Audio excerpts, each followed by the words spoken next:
All right, guys, today's video is brought to you by Atlas Gunworks because we are going to talk about some really long-range pistol shooting that's going to have to happen really aggressively here. And this is kind of going to be a two-parter because we're also going to talk about a pretty catastrophic rifle malfunction that I had and what I think that might have been and the impact that it had on the match. So buckle up. This is going to be a long one. Now, the pistol part, there were two 50-yard give or take shots on this stage. One of them was this target right back here that you shot off of the start.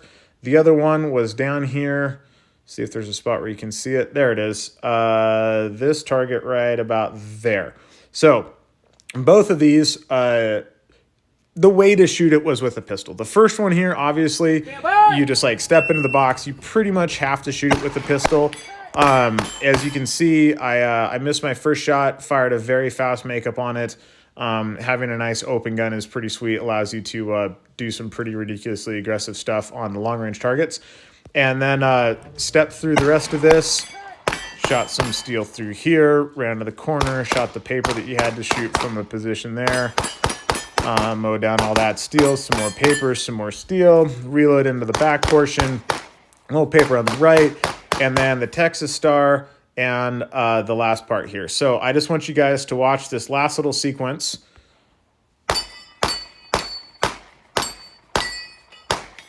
Now, that little pause there after the last plate on the Star went. So 1, 2, 3, 4, missed that one, shot that one, shot this one. So it was the last plate on the Star, then that plate in the back, then the little partialed up target that's right in front of the dump barrel. So here's that part by itself.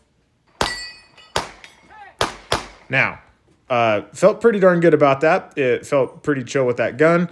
And the reason that I wanted to do it that way, because you do pull your rifle out here. So you could just do a standing transition to your rifle, shoot that thing with the rifle, and then move. But you pretty much had to get all the way to about here in order to shoot this piece of paper right there and another piece of paper that was even a little bit farther left.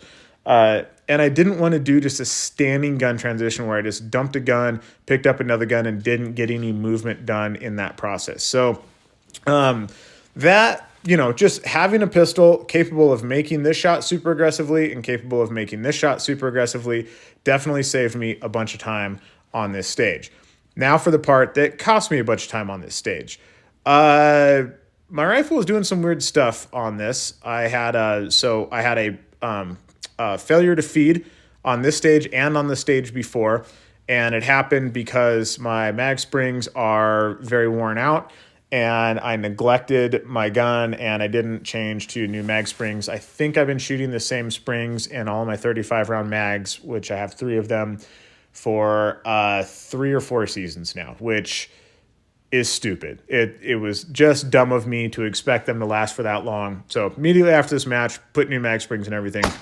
But I did have a malfunction right here, and if you watch closely, you can see a piece of brass come out of the gun when I take this shot. So there's the brass flying up and then falling down, and it didn't chamber another round because when I racked the gun, nothing came out of the gun. So this part right here is mag spring issue.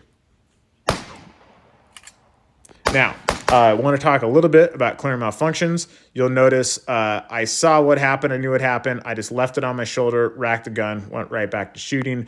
So this probably cost me 2 seconds on the stage and then went right back there. Now, I shoot the final part in the back here. Shot across a plate rack. Shot this steel in the back. I actually connected on my first shot and didn't need the second shot, which is a real bummer, which I'll talk about in just a second here. And then I got to the last shot here, and I'm just going to play this whole thing. So if you don't like cussing, plug your ears because there's going to be some F-bombs. But here it goes.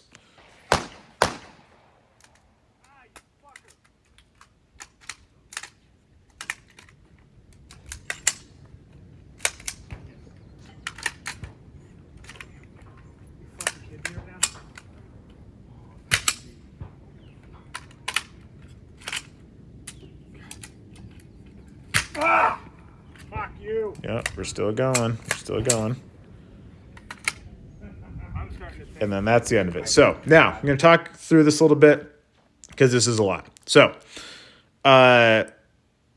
let's see, all the way back to there. So shoot through here, shoot through here, shoot through here. Gun goes click. I go to rack it. It's stuck. I strip that mag out. I'm just get rid of that thing. Yeet that thing on the ground. It's dead to me. Rack the gun. Now, at this point, I believed I had an empty chamber, and I'm just going to put another mag in it. And I'll talk about why I say believed in a second here. So put a mag in. You'll notice through this whole thing, I haven't taken the gun off of my shoulder yet. I'm still trying to do this very efficiently. Put a new mag in the gun. This is why I always start every single stage with an extra mag for every single gun. Then I go to shoot the gun. I don't get anything. I just got a dead trigger. It did not chamber all the way. Then I go to rack it again.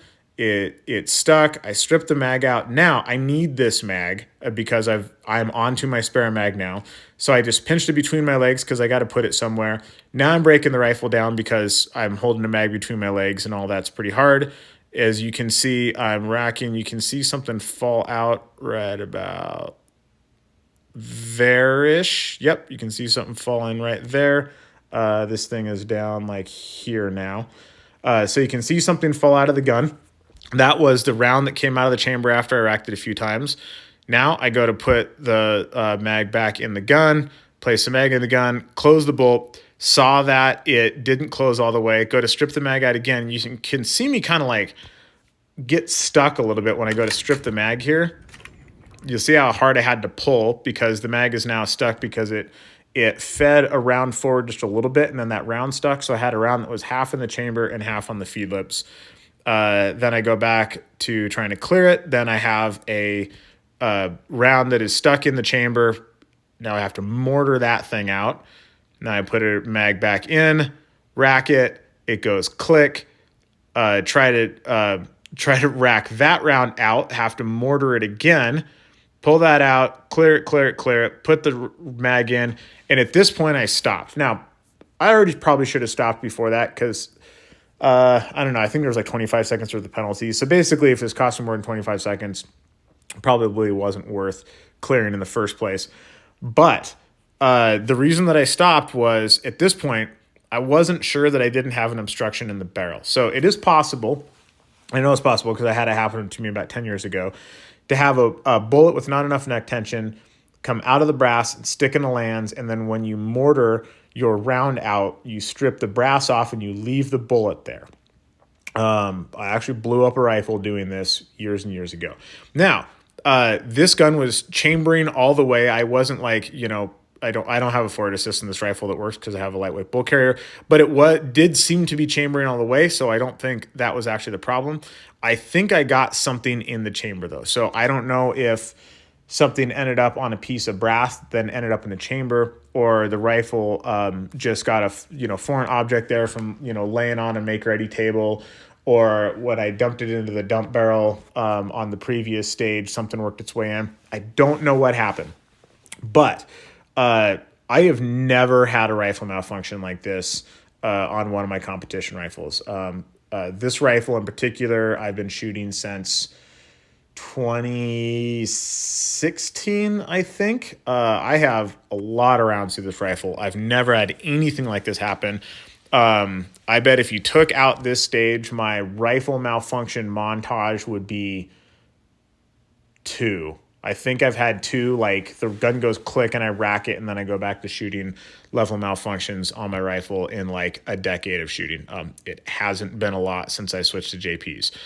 Now, the reason that I'm sure that something was in the chamber, at the end of all of this, I went back, cussed a bit, that I got a squib rod from a friend of mine, or a cleaning rod, ran it down the barrel, and it just came right out the other end. Didn't have any obstruction, nothing was stuck in the lands. So I don't think I pulled a bullet off. Nothing would chamber. Then I took a swab on a, like a pistol style, cleaning rod. What you clean your chamber out with is what I'm trying to say.